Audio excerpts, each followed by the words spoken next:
Hi, guys. Welcome back to PS Let's Talk About That. We are your hosts, Chanel, Priya. and we are super excited for today's topic. Yeah. Thank you guys so much. We took a week off. It's been like a crazy week. I got Yeah. sick.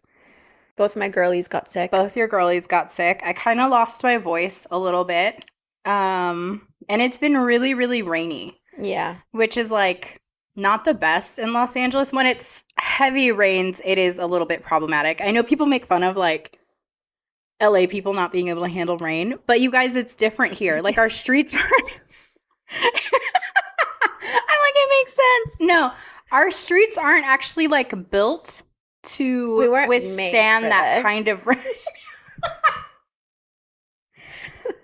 No, in all seriousness, you're right. It was not built to withstand. Yeah, we don't rain. have like the proper irrigation system Yeah. to really withstand like heavy rains. And Yeah. we got a lot of really, really heavy rain here. Yeah. And then on top of that, I just feel like LA drivers are very aggressive drivers. Yes. And when you mix aggression with rain, it's like never a good sign. Yeah. Yeah. There's a lot of accidents every time Yeah. it rains. It's like, it's always really bad. Like people Yeah. hydroplane really easily. Yeah. It can just be a really messy situation. Even if you're like a really good and careful driver, it can be really messy. And so we both Yeah. kind of took that into account and said, okay, we're going to go ahead and like just nix last week's episode. Yeah. Stayed safe, stayed warm, Yeah. read some books, which we're going to talk about. Yeah. This is actually our second time recording this. Yeah. Because we tried to do this like via Like a video chat? yeah, like a video Yeah. chat. And it didn't work. The video chat just kept kicking Priya out. Yeah, God wasn't for it. It was like, we don't care about your books. So we said, we're going to force you to care about our books. We're gonna meet you in person. So yeah, so we're excited. Yeah, we're really excited. And actually, just a really quick side note. This has nothing to do with this week, but thank you to all the people who like commented on last week's episode. I was really proud of that previous week's episode. I think it was really fun. Yeah, it was and a sweet funny and episode. felt like very natural for both of us. Yeah, and Priya made me cry. Yeah, I It did. was a sweet episode. If you haven't Yeah. watched it or listened to it, it was worth it. I made a few people cry. Yeah. And so to like anybody who felt any emotion out of that, I love you. I Yeah. hope you're doing good. Yeah. And yeah, just enjoy. Like It was sweet. That's Priya's Yeah. personality. Yeah. Priya will thank just be you. like, "Da, da, da, da," and then she'll say something and then just like hits you to your core and you're just like crying, sobbing. It was so beautiful. And then she's like, anyway. And you're like, wait, I need a moment to recuperate. I just like to hit you with it a Yeah. little bit. It's funny because actually, to like talk about Adele again, but during that concert, she was like, I'm just gonna give you a bit of whiplash with all the emotions, the highs and the lows. And in that episode, I was like, I gave someone whiplash. It's like all It was excited. I the like, I Adele did it. effect. Yeah. You did the Adele Yeah. effect. There you go. So let's see what gems come out of this one. Book talk. Yeah, I hope this is a fun topic for you guys to listen to. Yeah. So me and Priya are two different types of readers. Yes. Yes. Um, Very different. and we love it. We love that for each other. Mhm. Priya is a fiction girly. Yes. And I love a good fiction book. Yeah. But I do feel like I just read less fiction now that I'm a mom. And I don't have a ton of time. So I feel like when I do have time, I like to read something that's like going to teach me or grow me in some sort of way. Not that you couldn't grow or learn something from any book that you read. Right. But it just feels like my time, like I have to be really strategic with it. And so if I'm going to take time to read, which I love to do, like I want to make sure I'm gaining something from it. Plus I have no chill. Like Yeah. if I read a fiction book, I'm the type of person that like has to finish the book that night. Yeah. So like I'll be up till like 4 a.m. to finish the book. And that's just not Yeah. Not feasible. sustainable. Yeah. Like to be up at 6 then and like take With care like a of 4-year-old children, yeah. staring at you at 6 a.m. Yeah. So I tend to like stay away from fiction books if I know like I'm not going to have a good chunk of time. I feel like if I Yeah, were that to makes sense. have like a girls' day or something, I could Yeah. pick up a book. But like on my night to night reads, I read more of like, I don't know what to call them. I don't want to say self-help books. Well, I think that you're someone, and you can correct me if I'm wrong, but I think you do kind of approach reading or even approach life in general as like you are very teachable. You Yeah. want to learn, you want to gain as much as you can from the people around you, from the environments around you. Thank you. And I don't. I'm just kidding. I do too. But like, I think that I don't know. I don't want to necessarily paint you in the light of being like a very serious person either. Yeah. But I just think that maybe that's your approach right now, at least Yeah. in this season of like your reading life, Yeah. where you're kind of saying like, okay, what can I gain? Like you specifically want Yeah. reading that's going to for sure have like a gain out of it. Yeah. Versus on my end, I think the reading that I do currently, of course, there's always a gain out of Right. any reading, like Yeah. you said earlier. But I kind of gear myself more towards stories right now than I Yeah. do towards like instruction or like Yeah. Yeah. self-help, I guess, Yeah. like you were saying earlier. But yeah. Yeah. I do feel like I'm in a phase where I feel like a student. Yeah. Like, um, I don't know. I think I've hit a place where it's like all of these moments and these things in my life are beautiful, but they are hard. Like motherhood is beautiful, but it's like hard, and marriage is beautiful, but it's hard, and finances, like all of the things. So I feel like I'm at a point now where I'm like, okay, I want to learn as much as I can so I can like do this and um like steward it well. I feel like I've been blessed with some things and I want to steward them well. And so I want to make sure that like I'm consuming, like being a student of people that have done it way better than me so I can do what I've been blessed with well. That makes sense. Yeah. That's great. Um, but all right, so should we jump into it? Yeah, let's go. It's going to be Chanel first and then me. It's going to go back and forth. Yeah. You guys get to hear just a whole mix of different books. Yeah. I hope you enjoy. Yeah, and I'm excited. I'm excited to hear your recs. I'm excited to hear yours. Okay, so jumping into it, the first book I have is Habits of the Household by Justin Whitmore Early. I hope I'm saying his name right, but I'll just read the summary first and then I'll kind of get into it. So, Habits of the Household is a practical guide to cultivating habits that promote order and peace in our homes. It offers actionable steps for establishing routines and rhythms that prioritize rest, relationships, and recreation. And so this book is something that I'm a big Kindle reader, but when I started this book, I could already tell that I was like, gonna love it. So I actually ordered it on Amazon because I was like, I want to have a physical copy and highlight it. And it's something like I want to reread, I think at the beginning of each year, just to kind of refresh and like make sure that I'm staying on track. But so it's just a really practical book. It's a super easy read. And he kind of goes about, so he calls it Habits of the Household. So basically like he starts the book with all of these habits that everyone already does. Like everyone already has kind of like a daily rhythm or routine that you do, right? Like you wake up, you eat, you work, you talk, you have relationships with kids. Like you're going to discipline your kids at some point in the day. You're going to have relationship with them. Like there's all these things that everyone naturally just does. And so he kind of just breaks them down into, how many is it? It's 3, 6, 9, like 10 moments in your day, 10 rhythms in your day that like every parent is going to have. So yeah, the chapter that really like stuck out to me was he does like a whole chapter about like discipline, and it was just such a beautiful chapter because I think it put a lot of things into perspective for me, because sometimes I feel like as a parent, like all day long you're correcting or you're disciplining your child. Like all day long you're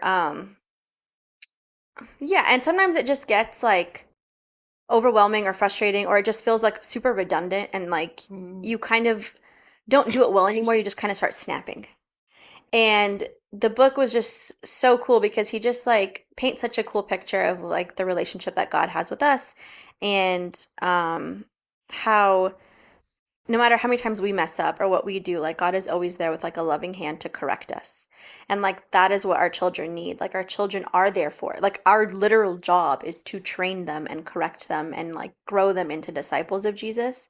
And so he just has like super practical ways of making sure that when you're disciplining, you're being intentional with it. You're being kind with it. You're bringing them back to Jesus. You're correcting them. Like it's not something that you should kind of do half-heartedly. Like sometimes like you get frustrated in a grocery store and you just kind of snap and you yell. Yeah. Or you're talking to a friend and like, you know, and they're like arguing or they want your attention, and then you just kind of like yell, or we know, just to get them to calm down so you can like think. And it's just like a great reminder and a challenge, and just like the beauty of what discipline is and like how we're supposed to steward discipline.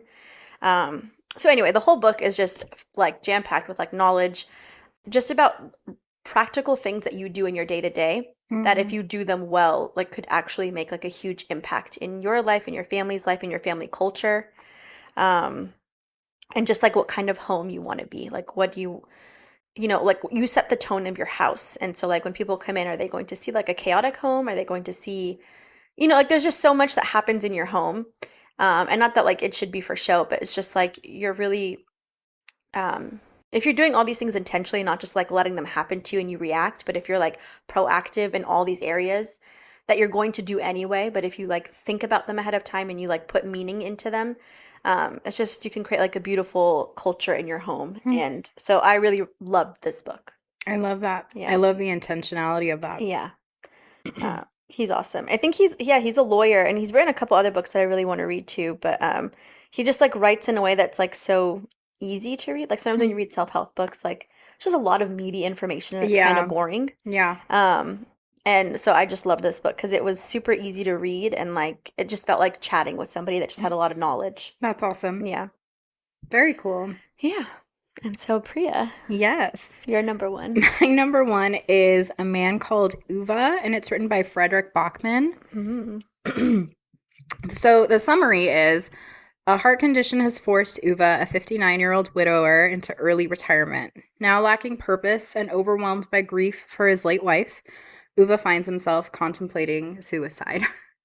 It's a heavy book, but it is really beautifully done. And it has moments that just feel very warm and light and funny.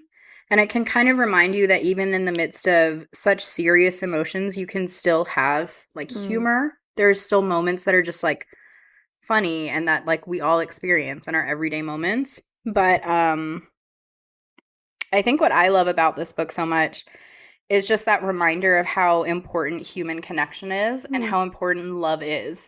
Because I think that we can all kind of picture people or picture at least the idea of a person who is quote unquote unlovable, is very like, I don't know, like curmudgeonly or whatever you might think, but that person is still like they have their own story, they have their own background. And it's like you see this person who by all intents and purposes, like he's kind of hard to deal with. He's a little bit mean. He can be brusque. But there's so much like his story, like he had such a deep love for someone. He had just all these things in his life and they were taken away from him. And now he feels hopeless and he feels lost. And it kind of reminds you like we all have stories. Like there are people around us that we might encounter that we feel like, oh my gosh, that person was like crazy or that person just doesn't deserve any ounce of love or whatever it might be. But they do. Like human connection is strong, it's powerful, and love is strong and powerful. And so there's I like it because it takes place in Sweden. The main character is a Swedish man, but there is an Iranian character who kind of comes into it. And it's just, to me, it was like this sweet reminder of like, I think this is how Indian families are. I think this is how like so many different ethnic families are, where you just like, you love people and you love people hard. Yeah. And like she sees this man, she sees that he needs love and that he doesn't want it. And she like inserts herself. She's like, no, like you're going to be a part of my life. You're like, this is what we're doing. And so it's cool to see. It's great to see. And I think it gave me, just as a person, a little more of a desire to be loving towards people. I'm not antisocial by any means, but I don't necessarily have the easiest time with like, what's it called? Like when you're just trying to talk about like the weather and stuff, like small talk. Yeah, like really small talk, like kind of makes me really anxious. Like I don't know where to take it. I always feel like I'm supposed to give more. So like I panic a little bit. But it was a reminder that like, you don't even have to be that person if you don't want to be. You can just care about people right off the bat. That's beautiful. And I loved it. I love that book. It's a great book. There was a movie it was turned into A Man Called Otto with Tom Hanks. It was good. It was really good. Like I saw the movie. Yeah. I didn't, so I kind of cheated. I didn't read the book, but it was like a tearjerker. Yeah. It was a sweet movie, but it was sad. Like there was a lot of sadness, but there was a lot of beauty that came from it. Yeah. Especially if you like, if there's anyone who's ever read the book or has listened to the audiobook of it, like David and I listened to the audiobook version too. And there's this line that the reader does, and it's throughout the book, so it becomes just like a staple where it's like vehicles are prohibited in the residential area, and it like becomes this thing like where you just like take it with you, Mm. and it's something that David and I will still say to each other. So like that book has such sweet little pieces here and there of like this cranky old man Yeah. who you just come to love because you realize like there is so much more beyond the surface of this person that you would typically think is just like someone you would not want to hang around, Yeah. you know? Yeah. So that's mine. I love that. Sorry. Number 2 for me, I closed my phone because I was just listening to what you So said. enraptured. Yeah. Okay. Number 2, and this is like my last family focused book. So not all of my, like if you're not just, if you don't have kids, like I will recommend not a other mom. books. Yeah. But I do read a lot of family books because that's just the season of life I'm in. That's a good thing. Don't be ashamed of that. That's a great thing. Thank you. So number 2 was Take Back Your Family by Jefferson Bethke. And so honestly, I love everything Jeff Bethke does. Oh, that spoken word guy, right? Yes. Like he was really popular in like 2010 or something? Yeah, like he did Yeah. YouTube, like something about sex and Christianity or something like that. Yeah. But yes, so he started with spoken word, and since then he's like written a couple of books, and he has like a whole ministry around building your family team, building men.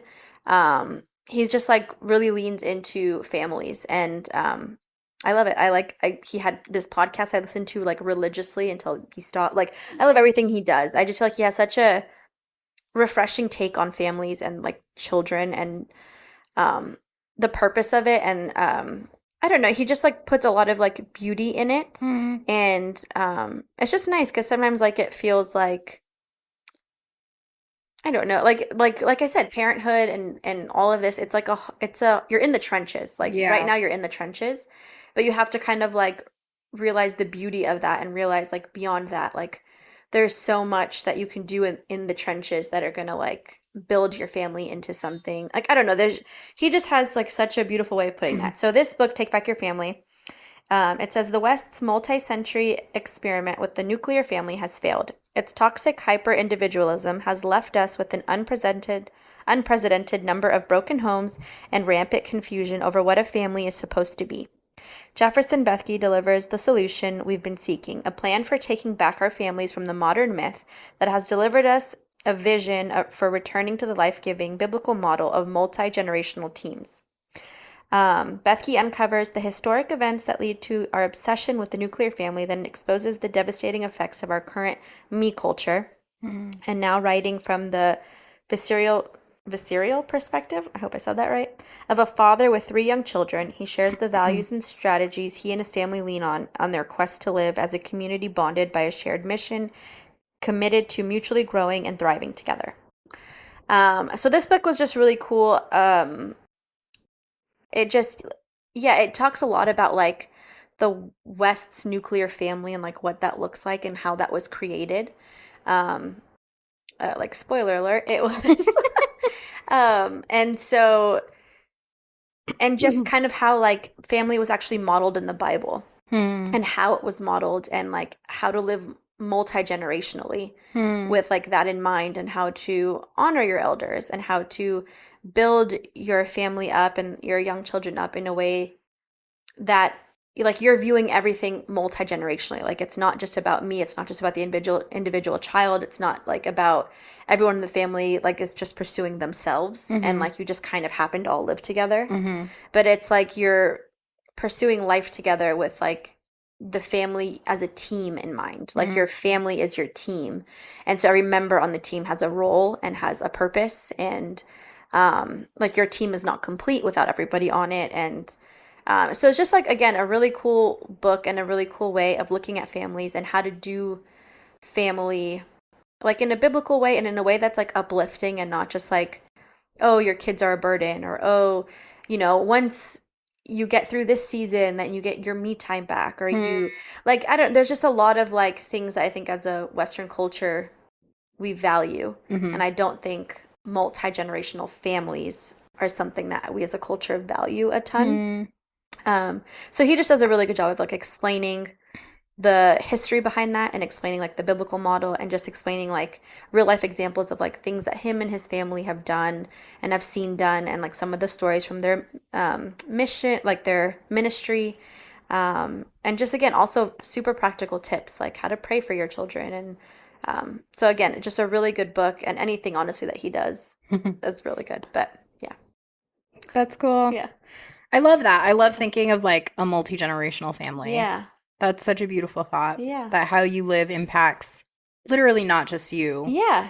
and not just your children. Yeah. But Your like, grandkids, your yeah. great grandkids. And like you have the power to set them up. Yeah, absolutely. But like we often don't think that far. We think of just like our retirement. Yeah. And it's like, okay, you know, not just like financially too, but just like what you build your family as, what the values that you place in your family also matter, but also financially. Yeah.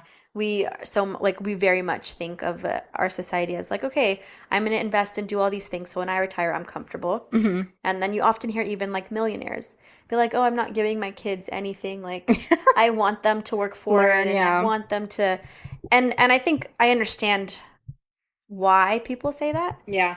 And I understand like not wanting your children to grow up bratty or blah blah blah.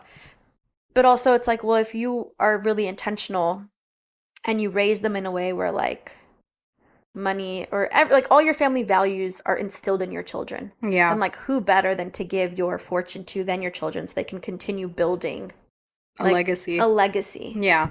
But like I think we just don't think of that in our culture, and we don't want to impose our views even on our children. Like they're their own individuals. Yeah. You know, we don't want to force them to do anything, and we don't, you know, there's just like a lot of like taboo things that like we don't, you know, we don't want to impose. Like they'll find their own religion when they're of age. They'll find their own way in life. They'll whatever it is, and Like too much of a focus on autonomy without realizing like the effects of it. Yeah. And like how there's a lot of structure that kids actually need to Yeah, grow. of course. And, Yeah. So yeah, so he touches on like all of that. It's a really good book. Yeah. But yeah. No, that's great to think about. Yeah, I mean, no matter what, your children are always going to be taught. Yeah, exactly. It doesn't just happen. Yeah. Somehow, yeah. And so if you're not the one to teach them, Yeah, or if you're not teaching them something good that you want, like without intentionally trying to teach them something, they're still going to learn something. Yeah, absolutely. And so yeah, just anyway, that. but that'll be like the last. Yeah, my other books will be like other topics. No, anyway. These are good ones. Yeah. I like that. I think that you can take that with you regardless of whether or not you have a growing family. Yeah. Yeah. But yeah. Good. My second one is called Eleanor Oliphant is Completely Fine by Gail Honeyman. This one says, the story centers on Eleanor Oliphant, a social misfit with a traumatic past who becomes enamored with a singer whom she believes she is destined to be with. Ooh. The novel deals with themes of isolation, loneliness, and depicts Eleanor's transformational journey towards a fuller understanding of self and life. It's very much like a self-discovery book. She's awkward. She's self-assured. She's funny. She hides a lot of herself, and she rediscovers a lot of herself through trauma that she's uncovering. But it is a good book. It is like a really interesting book, and it's one that I've picked up a couple of times just because it's one of those like there's things that it alludes to, and maybe in your first read you don't realize all of it. In your second read you figure out more, and your third you get to where you're supposed to get at the end anyways. Yeah. But it's interesting going back and being able to see, this is pointing to this the entire time or whatever it might be. But it is a very cool book to see how someone can be so kind of secluded in their own world and can hide themselves so much from whatever they've gone through, but ultimately have to tackle that. I think that no matter what traumas we have, no matter what experiences we have, you can lock it away, but I think you can lock it away for only like so long. Yeah. Until eventually you'll have to deal with things in order to grow, because that's a part of literally who you are, and that's okay. Yeah. You know, I think this book really helps me realize how much of that is it's okay. It's okay that like obviously not that like you go through bad things in life, you know. Some things are just they're bad and that's it, and it's not okay that it happened, but it's okay that it's a piece of you and that it's something that's teaching you and that it's something that has formed a particular part of you to be the way that you are. So I love her character. She's so awkward. She's like, she falls in love with this singer after seeing him like once, and she's literally convinced. She's like, this is it. Like I found my man. It's like this man has no clue who you are. You were just like standing in a concert. Like he's never gonna, you know what I mean? But she like she changes her life. Yeah. Oh wow. I was gonna say like that's so relatable though, because I feel like every girl, like, I mean, yeah, like anytime you see someone, you're like, we're going to be together. Like, especially when you were little. For sure, yeah. I can't tell you how many celebrities I had that with where I was like, if I just meet him once. He would fall in love with me. He would 100% like. to be. Yeah. Like, like, the lights would shine on me and he would just, like, everything would go slow motion for him. He would know that I'm the one. I'm the one. You know, so we all have been there. 100%. I agree with that. But it's just so interesting. Like, it's funny the way that she'll like do things. She's like, I should really like dress up. She's like, because he's gonna like want to see me like that. Or like she envisions like moments. She's like, we're gonna make pizzas together and we're gonna do this and we're gonna do that. Like just all these different things. And then someone actually comes into her life, a friend of hers, and his name is Raymond. And I'm not gonna get too much into their relationship or anything. Read the book, it's a good one. Yeah. But it is so funny to see like just this unexpected friendship blossom and just like this completely different route than what she was imagining. And it's funny because like she's a very blunt character. So like in all of her descriptions of him, like they're very like mean. she's like he was trying to follow me while I was walking fast. He was out of breath. Just all these different things where you're like, it's just so funny how blunt she is, how just like straightforward, all this stuff.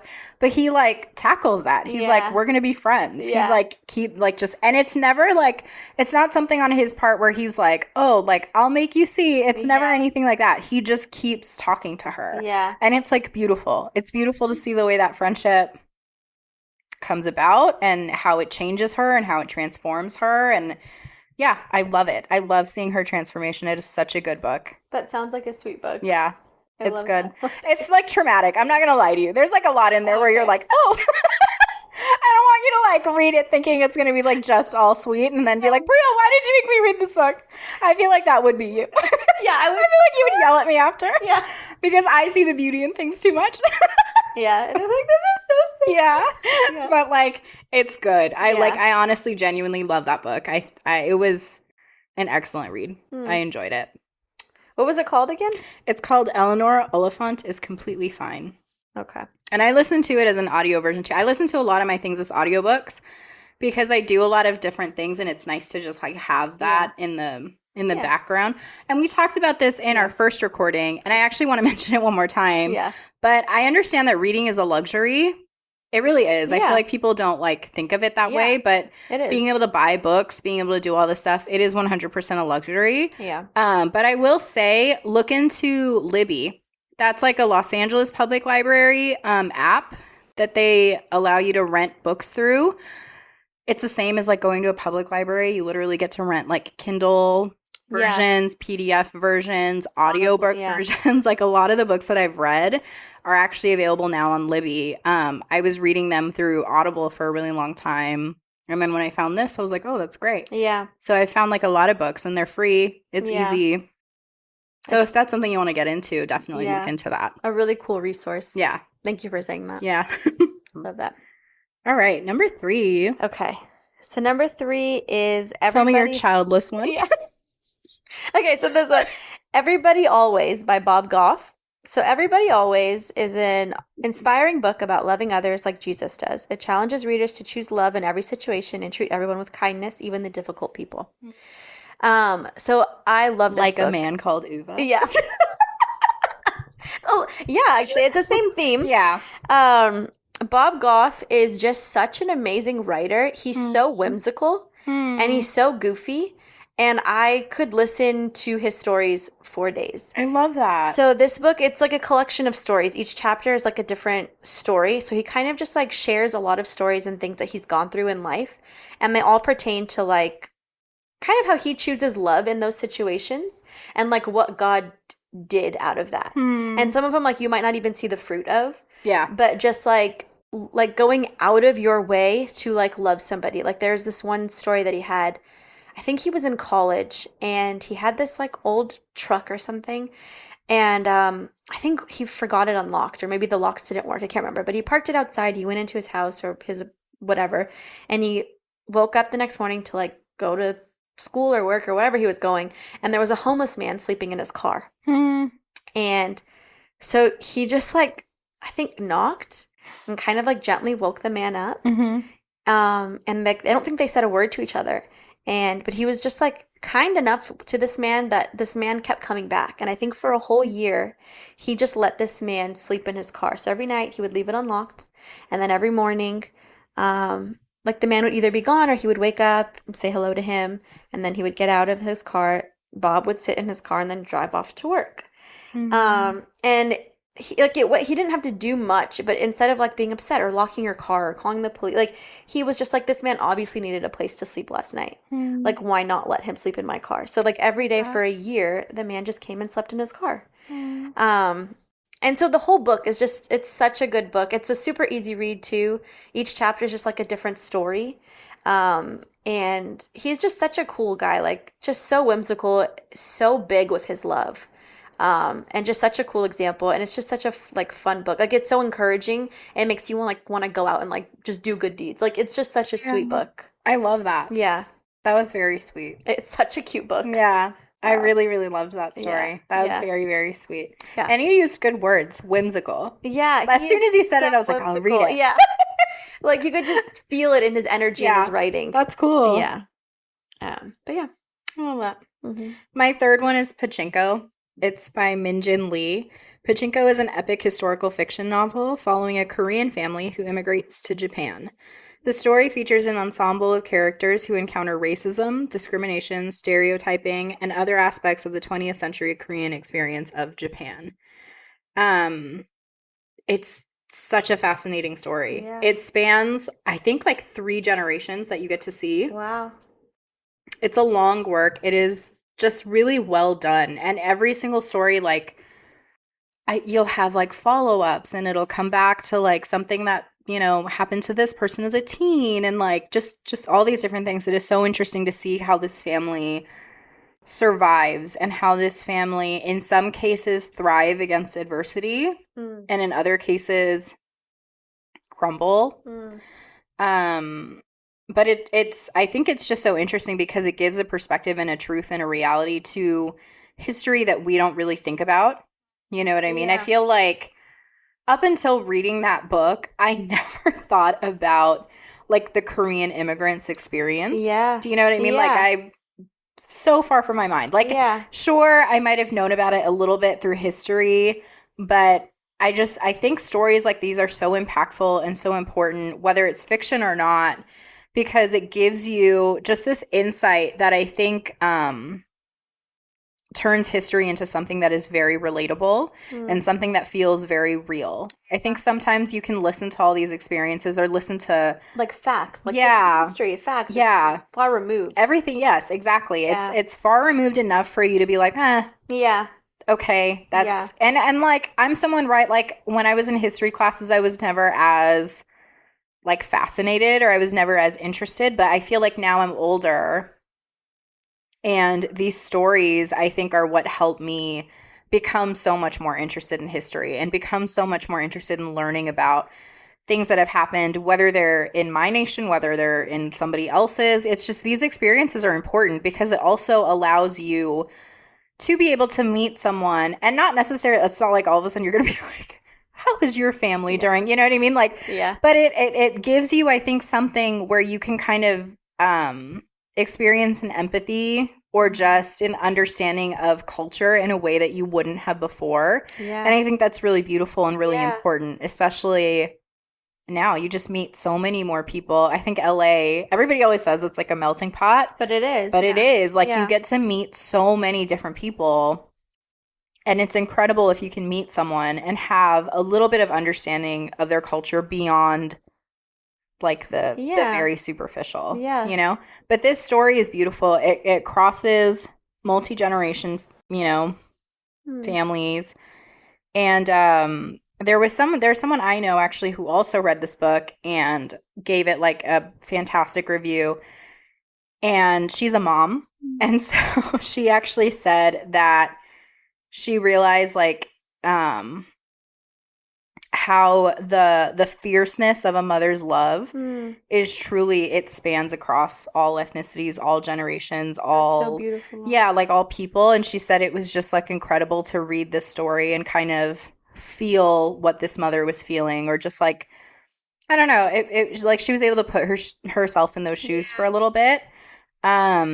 And so I think maybe for you, as someone, like, if you ever wanted to read a piece of fiction Yeah. I was gonna say that, this book sounds so good. yeah, like I think you would enjoy it. I think, of course, I guess I just read a lot of sad books, but like it's beautiful. Yeah. I think writers, like, that's their thing, right? Like, Yeah. if even if it's a fiction writer or something, like, unless they're specifically writing humor, I think sadness is like an essential function Yeah.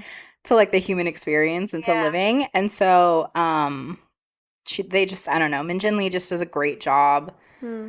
of writing this family story, and it gave me a lot of perspective, and it made me want to read more like Yeah. Asian authors, Yeah. not just like my ethnicity, Yeah. but just so many. I was like, this is so good. Like, I Yeah. want to read more like multicultural stories. So Yeah. it's nice because it set me on like a new path too, to Yeah. like read more and discover more. So I I love love that that. one. It sounds like such an amazing book. Yeah, I love it. Text me that one. 100% recommend that. Yeah, I will. Okay. Okay, so this next one actually is a fiction book. Ooh. A Voice in the Wind by Francine Rivers. So it's a story of a young Christian Jewish slave named Hadassah living under the Roman Empire. When Hadassah is captured by Roman soldiers, her entire family is killed, and she serves as a slave to a teenaged Roman woman named Julia, whose parents marry her off to a much older man. I remember reading this book in college, and I remember skipping a class so I could finish it. Yeah. Like I've read this one too. Yeah. Like, I know this one. Yeah. This is such a good book, right? It is. Like, Yeah. It's a series. it's a series. So this is the first of the series. Yeah. It's kind of a long book. Yeah. And it's a slow beginning, and it's honestly kind of painful to read in the beginning Yeah. because the author goes into such detail about like the conditions Yes. of this woman's story and where she is and in the war and like what happens to her family and what happens to her after, and like it was a really hard for me to get through. Yeah. I am someone that I think I just have a lot of empathy, so like when I watch something or read something that is just very sad, like I can't shake it, and it's Yeah. so it was a hard beginning. So I will say like it's but if you push through, the book and the story is so beautiful. There's a love story in Yeah. there. There's redemption in there. Yeah. There's drama. Like it covered all the bases. Yeah. And it was so beautifully written. Like I think Francine Rivers just has she's talented. Like Yeah, she does absolutely. a really, really good job of telling these stories and making you feel like you're right there with them, or you're like, I don't know, like watching them. Like you can feel it and like almost taste it. Like, so anyway, really good book. It's a part of a series. It's really juicy. I'm not going to give too much away. Yeah. But it's really good. It's probably one of my favorite fiction books that I've ever read. I've never read something that like compares to it, where like I'm so hooked. Yeah. And like I want more. Like when I finished the book, I was so sad. Yeah. Because I just fell in love with these characters and I wanted more of them. Yeah. And then the second book was amazing too. Yeah. But yeah, recommend. No, you're right. I remember Yeah. when I read that first book, I just kept reading and kept reading. Yeah. I got really into it, really invested. Yeah. And Yeah, you like I feel like that was one where like I rushed into the second book because I was like, Yeah, I you need to couldn't know wait like to see what what happens. happens. Yeah. Yeah. It leaves you at a cliffhanger. Yeah, it does. It leaves you at like a massive cliffhanger. Yeah, like it's upsetting. Yeah. Like I was angry. yeah. I was like, how dare you do this to Yes. me? Yeah. Yeah. I But remember, but it's really well written. yeah. It's I don't know. I think Francine is an author that I respect because she puts her time and her effort, I think, into Yes. studying the culture too a little Yeah. bit Yeah. so that it doesn't feel like someone's interpretation of Yeah. like what people experience in those cultures. It feels very like you're Yeah. in this person's experience. So Yeah. it feels real. Yeah. So yeah. I really appreciate that work too. Yeah. It's a good one. Yeah. All right, my number 4. It's Yes Please by Amy Poehler. Ooh. Yeah. So this one is described as a humorous memoir that combines anecdotal essays, memories of the past, poetry, photos, and bits of poignant advice from her life. And I decided to include a quote that I enjoyed. Ooh. It says, "The only way we will survive is by being kind. The only way we can get by in this world is through the help we receive from others. No one can do it alone, no matter how great the machines are." Ooh, I Yeah. like that.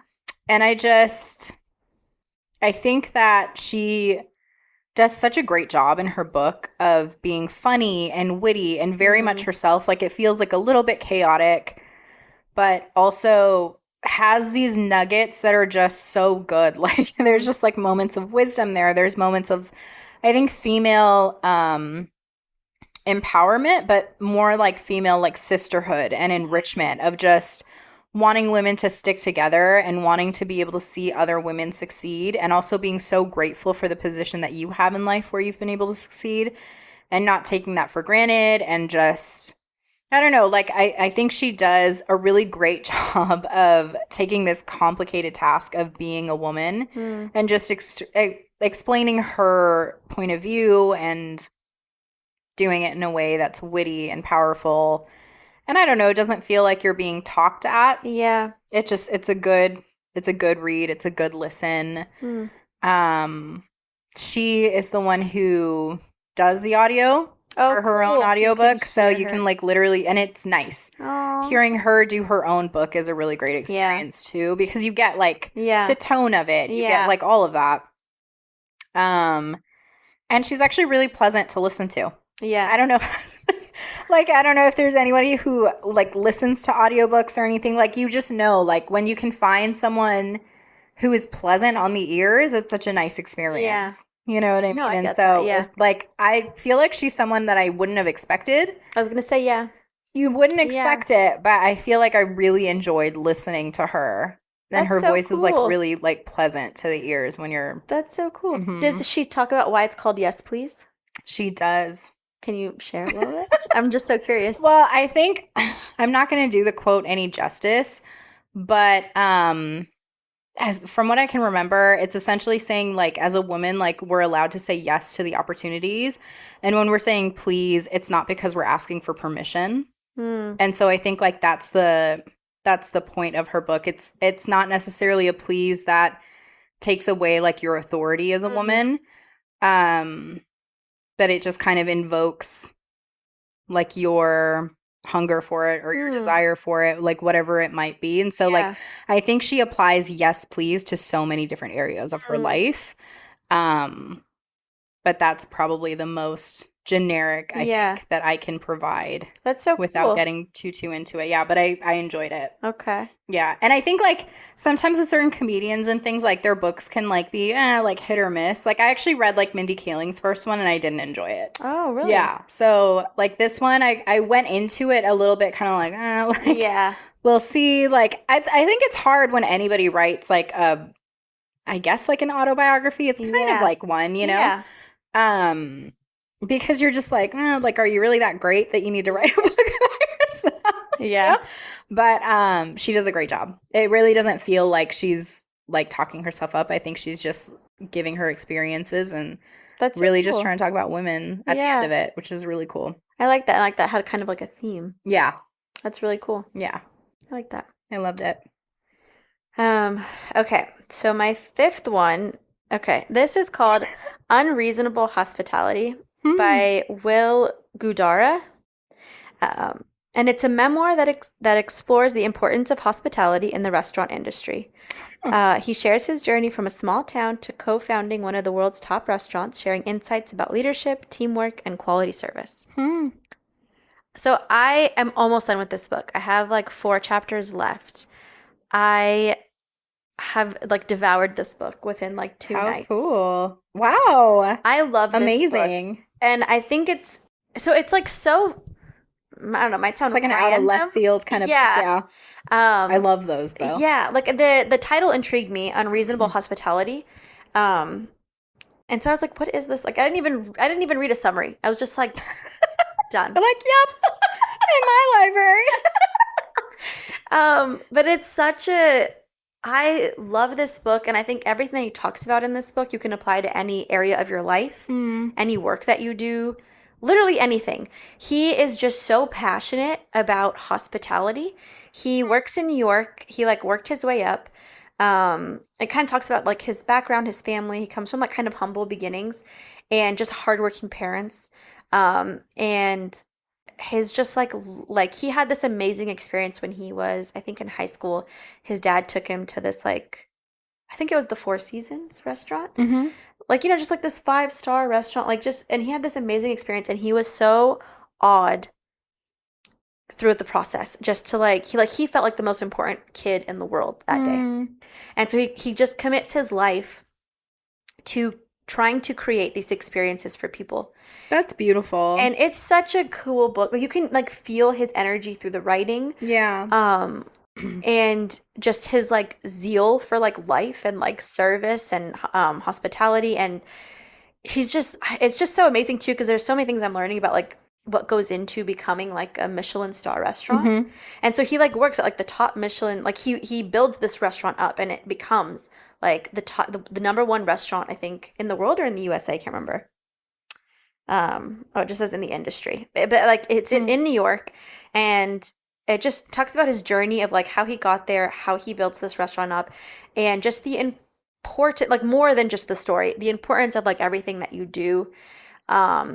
And like he just has zeal for everything, like to the smallest detail, that like if a guest wanted to turn china over to see like the brand name, that like when you lay the plate down, you lay it down so if they turn it like this way, the label is read correctly, like without having to like turn around, like Yeah. just really trying to cater to anything that he could think of that like a That's guest amazing. would experience, like just to enhance it, like along with the amazing food. Like he's not a chef, so like he already works with like amazing chefs, but just like to create the atmosphere, to make sure that like you enjoy every moment of your dinner, your dining reservation, and how he builds his team up, and just how he is in leadership, and how he cares for his team, and just the whole thing. Like it sounds like maybe such a random book, but I'm just really enjoying it, and you can just feel his love for people through the book. Mm-hmm.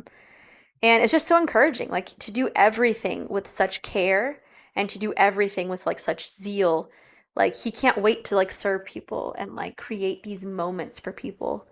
Um, and I don't know, I was telling Sean like I really wanted to go eat at his restaurant when I finished the book. It's in New York, and I was like, can we go? And then I was so sad. I looked it up. I mean, not sad. The restaurant's still there, and I'm sure it's still yummy. He no longer works there. I think in 2020 or maybe a little after, I think they split ways, him and the chef. And so anyway, I'm sure it's still a great restaurant, but I was just like so excited to like go there, like meet him. I was just like, I'm in love with like Yeah. your love for like hospitality. Yeah. But anyway, that was my number 5. That's incredible. I It's love such that. a cute I book. love like this idea that like a child can be so enamored by Yeah. their experience that it turns them into a better person who Yeah. like wants to give that versus just always wanting to To receive take that. Yeah. I think that's incredible. It's such a That's cool so book. cool. He seems like such a cool guy. Yeah. I love that. Yeah. I want to read that. That It's is a good so one. cool. It's a really good one. I like that. Yeah. All right, my last book is The Midnight Library by Matt Haig. The Midnight Library is a novel that follows the life of Nora Seed, who finds herself in a library between life and death, with the opportunity to try out alternate versions of her life and find the one where she truly belongs. It's It's a really good book in the sense that it's really well written. The stories are very interesting, all of that stuff. But I think it's more like what it did to me. It's like a good experience. Like, I think all of us, no matter who we are, whether we have whether we've achieved a ton in life or whether we haven't achieved what we want in life, there's always going to be certain regrets and there's always going to be certain just questions in our mind of like, what if we did this Mm. instead of this? What if I took this path instead of this path, right? And it's really easy to kind of sit in that mindset and be hard on yourself without realizing like, hey, you still have this life to create those paths. It's Yeah. not just like over. But it's gonna sound so like it's gonna sound silly, but it's fine. I had my cat on my lap while I was reading this book, and it just was like such a full circle moment for me where I realized like Mm. the path that I have taken and the choices that I have made have allowed a stray cat to find security in me Mm. and in my presence. And she's in my lap and she's purring and she's safe and she's warm where it was like a really cold night, right? Um, and it's just these things that like you don't realize that, yeah, maybe you didn't make the choice that was going to lead down this path, but you have made a choice that has provided something to someone else in ways that you might not always see, in ways that you might not always know. And so, like, to me, yes, it's a good book, but it was just more of like, it was a book that helped me kind of step back from myself and realize it's not just about like, oh, like you can still take paths and stuff like that. It was more just like there was this small helpless creature Mm. in my hands, and like, had I not made the life decisions that I made, I wouldn't have had this particular impact on this small little thing. And it's tiny, but it's like that's a part of my world, right? Like this cat, like it's a stray cat. We gave it a home. We got it like vaccinated and taken care of and all that stuff. And like she's sassy, she's cute. She like comes and she cuddles. She's like a huge cuddle bug. And it's just crazy to think like years ago, like if we hadn't made the choices that we made and if we had gone in a completely different direction in our life, like that story wouldn't be happening. That experience wouldn't be happening. And so like there's always an opportunity to turn and to kind of look and see that what you did do has definitely created an impact somewhere. Mm. And you might not see it, you might not know it, but like I think regardless of the choices that we make and regardless of whether or not it sets us up in the way that we particularly want, there is a blessing somewhere that comes out of the choices that we make. Even if they're not always the best choices in our particular life, I do believe that it sets off experiences and effects that who knows could really bless someone else. So it was just really cool. That's not silly, Priya. That was so beautiful. I just like I don't know, like I was just reading it and I was like crying, just like, That sitting there with my was so cat. beautiful. I was like, this life is possible because of my choices. Like it was just like it was like a full circle moment because I think like I do like I sit in that a lot. Like there's Yeah. tons of moments that I have where I'm like, I wish I did this or I wish I made this choice or like it's easy, especially I think like I think I think people expect you to like have it figured out in your early 30s. Your early 30s are just as chaotic as your 20s. Like they're just like But you're with heartburn. yeah, with like new ailments. But you're still like trying to figure out life. Like it's really not like set in stone, right? And there's like a lot of older people who will kind of like come by your side and say like it's okay. Like hey, like you are literally still so young. Like there's Yeah. still so much to do and to figure out and to live, right? And like I don't know, like like the choices that we made, hey, like we're doing this now.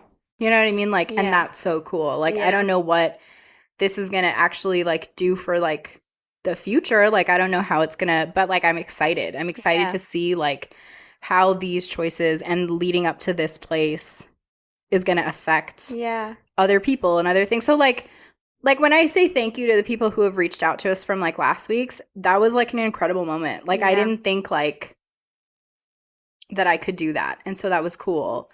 So I don't know. You're gonna It's make me like cry again. It's just a good book. Like it's one that like allowed me to just like be in my feels a little bit. Mhm. So I think like that's a great thing that like the writer was capable of doing. You know what I mean? Yeah. Like so it like in terms of story, it is a really good story. I'm not even trying to like knock on the story, but it's just I think it was more just how it affected my mindset versus the story itself Yeah. being so incredible. You know what I Yeah, mean? yeah, Like yeah. so That's I so beautiful. yeah, that's I love but I did love the book. Like I enjoyed it as well. Yeah. So yeah, that's my fifth one. I love that. Yeah. I do have one more book. Go for it. I told Priya I knew you'd have a bonus. 6 books. I'm here for it. Let's hear it. Okay, so this is kind of like a two-parter. Okay. To Hell with the Hustle. So 7 books. Yeah. Well, because I feel like they cover the same thing. Okay. I haven't finished. Okay, so To Hell So with Hell the with the Hustle Hustle is also Jeff Bethke, right? Yeah, okay. by Jeff Bethke. I And remember I read this with you. you did, yeah. And I think this book was eye-opening for me, and I think it's a very similar like maybe realization or very similar theme as the ruthless elimination of hurry. By hold on. John Mark. And so I have not finished The Ruthless Elimination of Hurry. That's actually a book I just started. But it's like the same theme. So I feel like maybe either way. Yeah. But it was the first time that I had ever heard, I think, somebody in in culture that I respected say that like it's okay not to hustle. Yeah. It's okay to rest. It's okay to be slow. It's okay to take your time. Like it's okay to be a human. I I think the way that Jeff Bethke put it in his book was kind of like we live in a time where we have the most information at our fingertips than we've ever had. Yeah. And yet we are not machines. Yeah. Like we could be the most knowledgeable people in history because of how much information is at our fingertips. Yeah. But we still have to sleep. We still get sick. We still have to use the restroom. Like we are still not machines. God has created us as creatures. Yeah. And as creatures, he created like the 7 days, right? Like you work for 6 and you Sabbath for 1. And so that book like really shaped my view of the Sabbath and taking a Sabbath and resting and like being okay. I think also, and I struggle with this all the time, but it's like I think in our culture we're told all the time that like you can be whatever you want to be.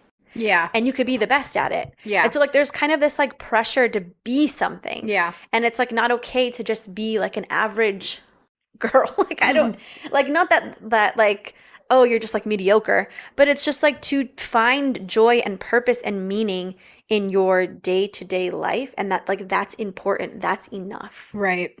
And to rest and like Sabbath and enjoy God's gift to us. Like Sabbath is his gift to us because he knew that we needed rest. We weren't meant to work 7 days. Yeah. And so in the book, he talks about like other cultures and time eras where people actually tried to eliminate the 7th day, like the rest day.